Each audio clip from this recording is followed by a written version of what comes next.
Como cristianos, hijos de Dios, sostenemos que la Biblia es la palabra de Dios.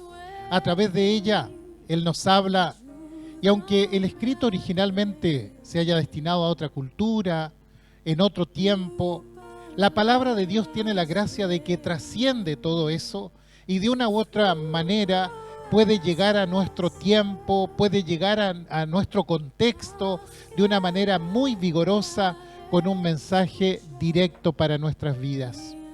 En esta oportunidad quisiera invitarles a continuar con una serie de temas que hemos venido tratando sobre el profeta Isaías, su vida y su mensaje, más su mensaje que su vida. Si bien su libro consta de un gran volumen, por lo menos podremos notar algunas cosas que nos resulten más significativas para nosotros en este tiempo. Ver cada capítulo nos resultaría demasiado extenso. Imagínense, Isaías tiene 66 capítulos. Por eso quisiera en esta oportunidad llevarles al capítulo 30, casi a la mitad del libro, capítulo 30, versículos del 1 en adelante. Y hoy hablaremos del siempre vigente tema de la crisis. ¿Le suena también a usted? Vamos a hablar acerca de la crisis. Dice así la palabra del Señor: ay de los hijos que se apartan, dice Jehová, para tomar consejo y no de mí, para cobijarse con cubierta y no de mi espíritu, añadiendo pecado a pecado, que se apartan para descender a Egipto y no han preguntado de mi boca, para fortalecerse con la fuerza de Faraón y poner su esperanza en la sombra de Egipto. Pero la fuerza de Faraón se os cambiará en vergüenza, y el amparo en la sombra de Egipto en confusión. Pasamos al versículo 7 y 8. Dice: ciertamente Egipto en vano e inútilmente dará ayuda. Por tanto yo le di voces que su fortaleza sería estarse quietos. Ve pues ahora y escribe esta visión en una tabla delante de ellos y regístrala en un libro para que quede hasta el día postrero eternamente y para siempre. Arquímedes fue un matemático griego de Siracusa, de Sicilia, que vivió 200 años antes de Cristo. Se le recuerda como uno de los grandes sabios de la física. A Arquímedes se le atribuye la ley de la palanca, la que constituyó un tremendo descubrimiento hasta el día de hoy, usada regularmente en las grandes construcciones y en las no tan grandes también. Y Arquímedes ilustró la ley de la palanca con la frase: dame una palanca lo suficientemente larga y un punto de apoyo para colocarla y moveré el mundo. Lo que está diciendo es que una palanca se debe apoyar fundamentalmente en un punto que es el que tiene que resistir todo el procedimiento. Se requiere, por tanto, un punto firme para que funcione adecuadamente, y Arquímedes, consciente de la importancia que tiene el punto de apoyo, dice que teniendo una palanca y un punto de apoyo, era capaz incluso de mover el mundo. Lo difícil es encontrar un punto que sea tan resistente para que aguante la fuerza.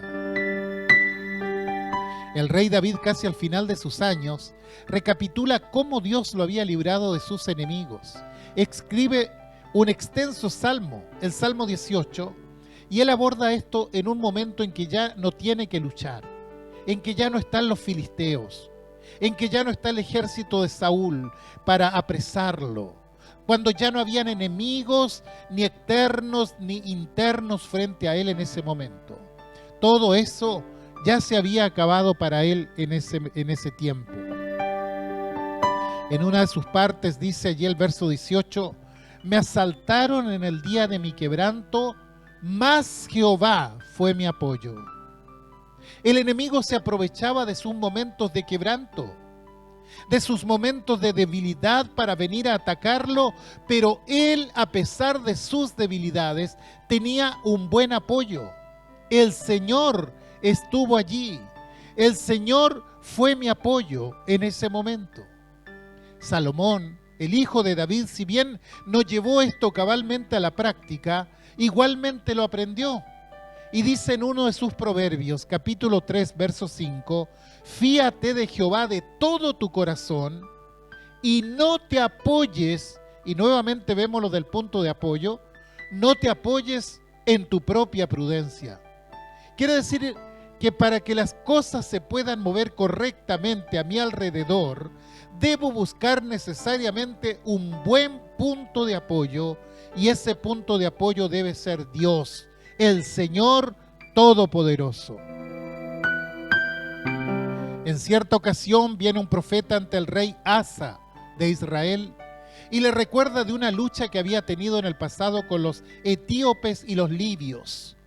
El profeta le dice, estoy en 2 de Crónicas 16:8, le dice, los etíopes y los libios no eran un ejército numerosísimo, con carros y mucha gente de a caballo. Con todo, porque te apoyaste en Jehová, Él los entregó en tus manos. Es decir, todos estos coinciden que una de las claves del triunfo es tener un buen apoyo. Y nosotros sabemos por la Escritura que el mejor apoyo es Cristo el Señor. Ahora el pasaje que leímos al inicio está dirigido al rey Acaz, el tercer rey desde que Isaías comenzó su ministerio profético. Recordemos que el primer rey que conoció Isaías fue Uzías, quien era su pariente probablemente, y ya hemos hablado de Uzías. En la última etapa de su reinado, lamentablemente se llenó de soberbia y murió leproso. Luego lo sucedió Jotam, quien fue regente de su padre por 15 años. También hablamos de él. Y el hijo de Jotam fue Acaz, a quien Isaías se dirige con estas palabras del capítulo 30. Acaz tuvo que atravesar un tiempo muy difícil, la crisis de lo que hablábamos al comienzo. De todo esto debido a que Siria, su vecino del norte, crecía en poder y constituía una potencial amenaza para Judá. Recordemos que después de Roboam, Israel se dividió en dos reinos, el reino del norte llamado también Israel y el reino del sur llamado Judá. Entonces, cuando Siria no se movía, Acaz se sentía seguro, pero llegó el momento en que Siria hizo alianza con el rey del norte de Israel y Acaz prevé que Judá será atacado y siente gran temor. Dice que cuando se enteró de esto, se le estremeció el corazón y el corazón de su pueblo como se estremecen los árboles del monte a causa del viento. Así lo escribe Isaías, allí en el capítulo 7, verso 2. Sintió el impacto, sintió cómo todo se empezaba a mover en su contra y entonces Dios mandó a Isaías con dos mensajes para él. El primero está en el verso 4 del capítulo 7 que dice, no temas ni se turbe tu corazón a causa de estos dos cabos de tizón que humean. Se refiere evidentemente a los sirios y al reino del norte. Estos son dos tizones que se están quemando, pero no te asustes por eso. Y el segundo mensaje que está en el mismo versículo y es cómo tiene que actuar el rey en ese momento. Guarda y repósate. En otras palabras, no hagas nada. Quédate quieto simplemente. Y muchas veces, cuando el enemigo era más grande, proporcionalmente hablando, el Señor simplemente le decía a los reyes, no hagas nada. Y el pasaje que leímos termina justamente en esto, en que Acaz tenga quietud y confianza, porque a veces hay que hacer cosas y a veces simplemente hay que quedarse quietos. Si Acaz hubiera leído un poco la historia del pueblo, habría sabido que hubo ocasiones en que Dios actuó milagrosamente, cuando reyes no tenían ninguna posibilidad de vencer, pero se apoyaron en Dios. Y Dios le está diciendo a Acaz, por medio de Isaías, que en ese tiempo era del todo conveniente apoyarse en él. Y Acaz recibe estos dos mensajes. Y hay algo bien interesante. Continuando ahí con el capítulo 7 de Isaías. Dios le dice en el verso 11, pide para ti señal de Jehová tu Dios, demandándola, ya sea de abajo en lo profundo o de arriba en lo alto. Y esto es notable porque muy pocas veces Dios dice esto, pero Él conoce el miedo que tiene Acaz y le dice, quédate quieto, no te asustes. Y si necesitas señal, te puedo dar una señal de la tierra o una señal del cielo. ¿Saben lo que respondió Acaz? Miren lo que dice el verso 12. Y respondió Acaz, no pediré y no tentaré a Jehová. Y uno dice, vaya, este sí que es hombre de fe, porque le dice a Dios, no necesito ninguna prueba. Pero fíjese que no es así. Hay que leer todas estas cosas entre líneas. ¿Por qué? Porque resulta que él ya había buscado una solución a la batalla. Él se había inclinado por una salida política. El plan era ir a Egipto, establecer una alianza con Egipto y entonces buscar refuerzo para esa potencial guerra.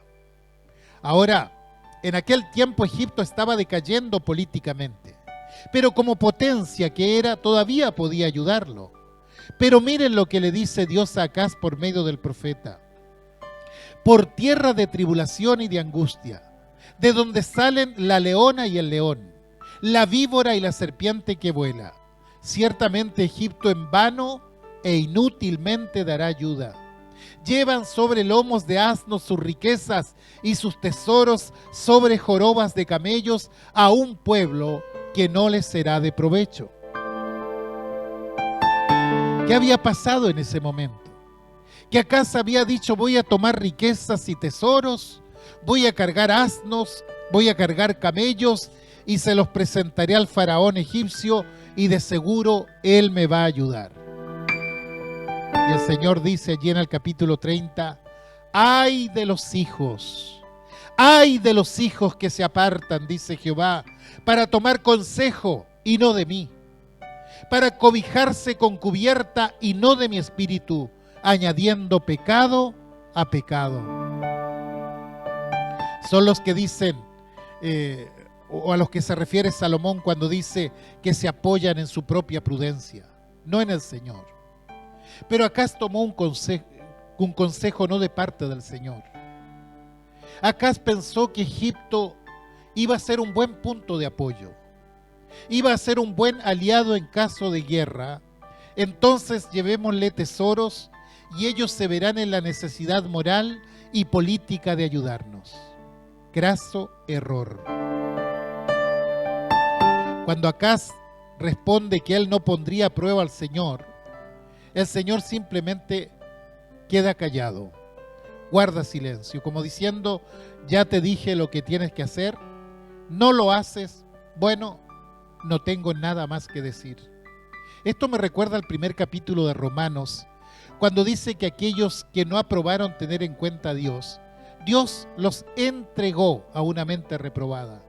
En otras palabras, hagan lo que quieran. Y en este caso Dios guardó silencio como diciendo, bueno, haz lo que quieras. No obstante, Dios tomó una segunda medida y esta es la que nos beneficia a nosotros el día de hoy. Porque Dios le dice a Isaías, ve pues ahora y escribe esta visión en una tabla delante de ellos y regístrala en un libro para que quede hasta el día postrero, eternamente y para siempre. En otras palabras, esto tiene que servir como ejemplo, como recomendación o como exhortación para las generaciones futuras. Si se fijan, Dios pensó en nosotros en ese momento, en la posteridad. Por eso manda a Isaías que escriba esto, para dejarlo como ejemplo de que si seguimos haciendo las cosas a nuestra manera, que si seguimos haciendo las cosas iguales, los resultados van a ser iguales. Que si vamos a hacer vano el consejo de Dios, los resultados nunca van a ser auspiciosos, y esto fue lo que ocurrió con Judá aquel tiempo. El primer y gran error de este rey y del pueblo en general fue rechazar su historia. Cervantes, cuando escribe el Quijote, dice que la historia es el depósito de las acciones. Es decir, la historia guarda todo lo que pasó. La historia es un testigo de lo pasado y un aviso para el presente. Quiere decir que la historia nos advierte lo que va a pasar. Y Cervantes conocía muy bien la escritura. Cualquiera que ha leído el Quijote puede notar todas las citas bíblicas que hay allí. Y entonces pone en la boca de su personaje estas palabras llenas de sabiduría. El pasado es advertencia de lo que va a venir. Si repito lo mismo, no puedo esperar resultados diferentes. Tendré el mismo resultado. Muchos años antes los patriarcas habían ido a buscar pan a Egipto. ¿Y qué pasó? Terminaron como esclavos por 400 años, hasta que clamaron a Dios y Dios les permitió salir de allí. Desde entonces todos los años celebran la Pascua como pueblo. Tenían el cordero y todo lo demás, y tenían las hierbas amargas que comían ritualmente el día de la Pascua, y esas hierbas eran el recordatorio de la amargura de esos 400 años que habían pasado en Egipto. Entonces Dios les dice, tengan en cuenta esto. Recuerden lo que pasó en Egipto y cómo salieron de casa de servidumbre. ¿Por qué? Porque este camino no lo tienen que volver a tomar. Ningún rey debe volver jamás a Egipto a buscar ayuda, porque ese es el camino de la esclavitud. Sin embargo, en ese momento acá se estaba mandando riquezas para pactar justamente con Egipto, y de paso estaba rechazando el consejo de Dios. No podían salir bien las cosas. Egipto era una potencia que solo le interesaba su propio bienestar. Jamás serían generosos con ellos. Cada uno vivía para sí. El ser humano es egoísta por esencia, y por extensión también lo son las naciones. Como dijo cierto diplomático que citamos la vez anterior, la diplomacia no tiene moral. Claro, porque cada uno defiende lo suyo propio. Pero acá se estaba yendo a Egipto en ese momento. Pablo, cuando escribe a los Gálatas, capítulo 2, verso 18, le dice: porque si las cosas que destruí, las mismas vuelvo a edificar, transgresor me hago. Aprendamos de esto. El cristiano no puede estar mirando para atrás. No puede volver figuradamente a Egipto. Siempre tiene que mirar hacia adelante y tiene que seguir hacia adelante. Porque si las cosas que hemos destruido volvemos a edificarlas, entonces nos convertimos en transgresores. Voluntariamente vamos al sometimiento y a la esclavitud, creyendo que caminamos hacia la libertad, pero Dios advirtió al pueblo y nos advierte también a nosotros. Si van para allá, esto es lo que les va a pasar. Creo que todos hemos escuchado cuando los hebreos salieron de Egipto. Salieron por voluntad y por mano fuerte de Dios después de 400 años de esclavitud. Después de 10 plagas, los egipcios lo único que querían es que se vayan, porque ya no aguantaban más los juicios, las plagas. Y los israelitas dijeron: nos vamos, pero ¿por qué no nos dan unas cosas? Y entonces los egipcios le dieron sus tesoros con tal que salgan de allí. Éxodo capítulo 12 lo dice. Ahora resulta que toman los tesoros y los llevan de regreso para allá. Yo no sé si usted nota el tremendo despropósito que hay en todo esto. Bueno, esta historia no es solo para las naciones, sino también para las personas. Es también para nosotros. Porque si somos honestos, muchas veces hemos mirado hacia atrás pensando que ahí tenemos la solución. Pensamos que las soluciones que ofrece el mundo son precisamente las que tenemos que tomar, sabiendo lo que Dios ha dicho.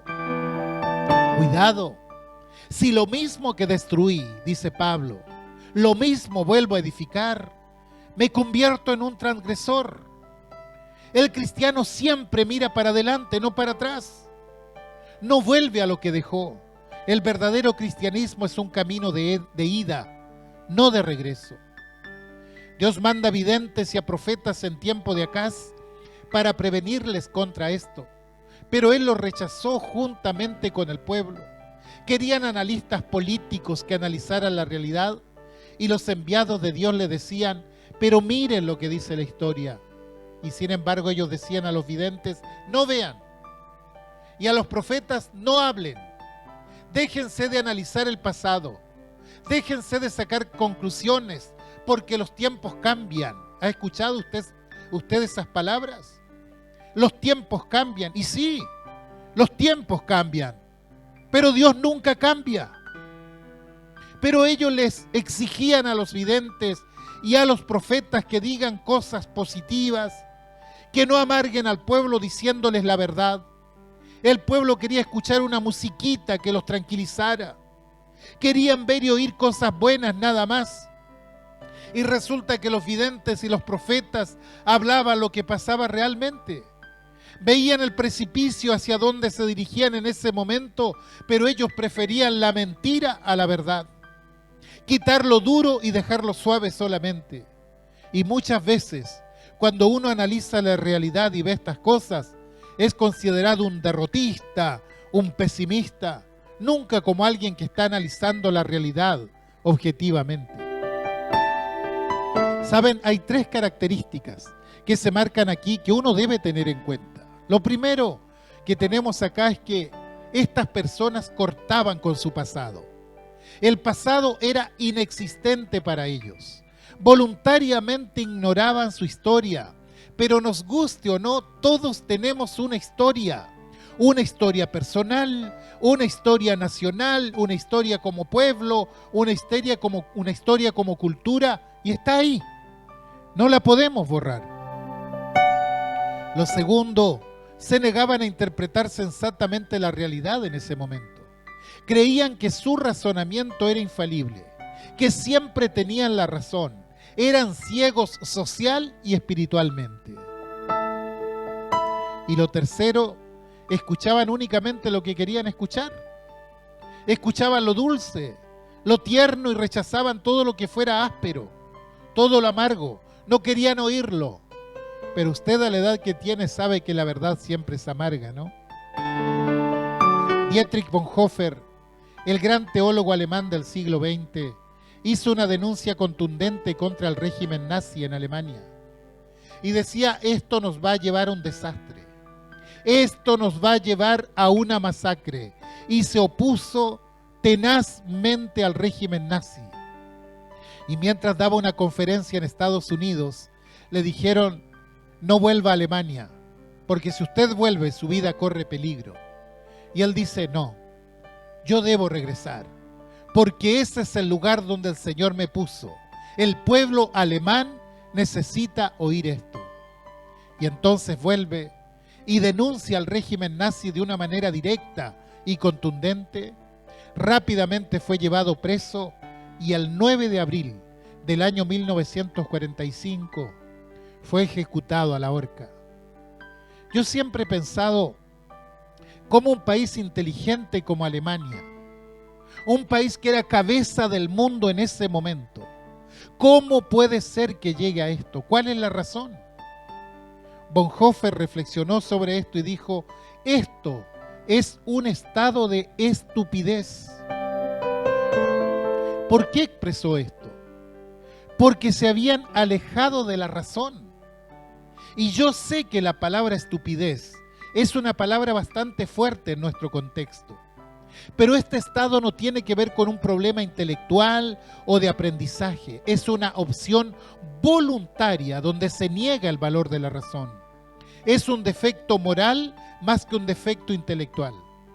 Ahora usted puede conversar con alguien que tenga ciertas deficiencias mentales, pero con aquel que está empecinado en no darse la razón, usted simplemente no puede conversar. La Biblia los llama necios, insensatos. ¿Y quién es un necio?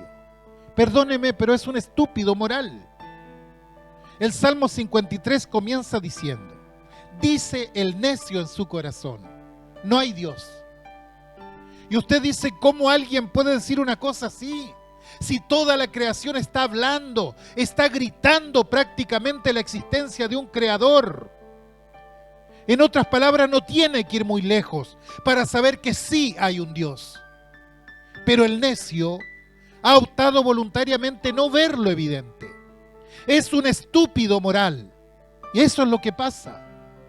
Y esa fue la conclusión a la que llegó Bonhoeffer respecto al nazismo en Alemania.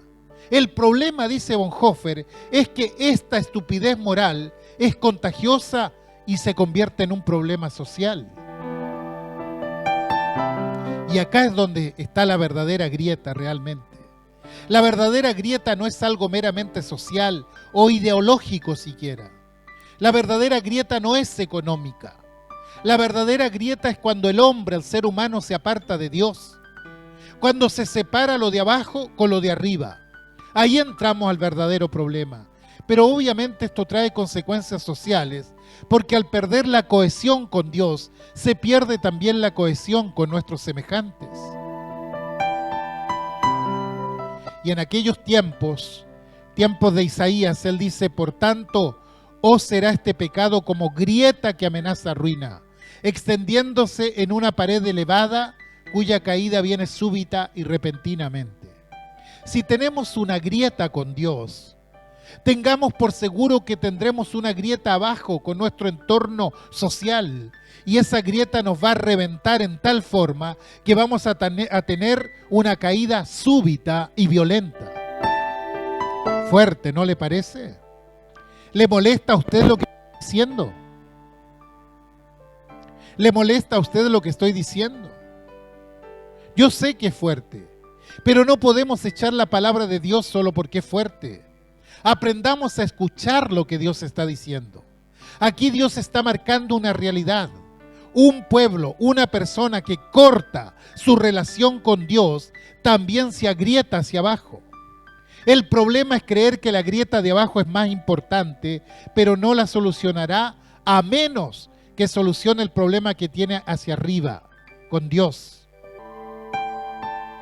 Y esto siempre ha sido así. Uno lee el capítulo 30 de Isaías y no sabe si le está hablando a Acaz o nos está hablando a nosotros en la actualidad del Señor. Porque vivimos en una época similar.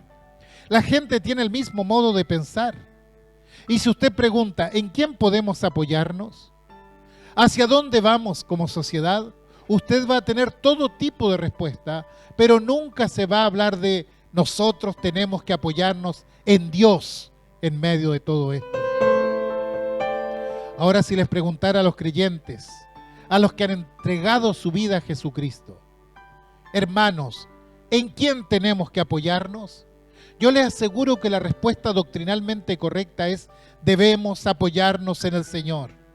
Porque siempre nuestras respuestas son doctrinalmente correctas. ¿En quién debemos apoyarnos? Debemos apoyarnos en Dios. Y toda la congregación dice amén. Pero yo quiero pedirle algo en este momento. Por esta vez no diga amén. No me molesta que digan amén. Pero creo que esto tenemos que poner mucho cuidado antes de decir amén. ¿Por qué? Dirán ustedes. Porque realmente nos estamos apoyando en el Señor. Piense, no diga amén. Tome la pregunta y digiérala estando a solas. ¿Estamos yendo hacia adelante? Piense antes de decir amén y ponga la pregunta en su corazón. Creo que esta forma de pensar que tenía Acaz, por desgracia, nos define a muchos de nosotros. Pensar que el Evangelio es una cosa light, liviana, y que tenemos un Dios perdonador que tolera todo el pecado. No es así. No es así. El pecado siempre recibe castigo. El castigo del pecado es la muerte. Pienso que hoy se minimiza demasiado el asunto del pecado y se exacerba el tema del amor de Dios, como si Dios fuera a pasar por alto nuestros pecados. Cuidado con esto. Por nuestros pecados murió Jesucristo, el Hijo de Dios, en la cruz del Calvario. Entonces, no puedo minimizar el pecado y decir, bueno, después de todo es una falta, ¿qué más da? Toleremos esto, abramos la puerta, abramos la mente, abramos el corazón. No. No puedo abrirle la puerta al pecado. ¿Por qué? Porque si lo hago estoy reconstruyendo algo que Dios dijo que hay que destruir. El tema del pecado no es algo superficial o periférico sin importancia.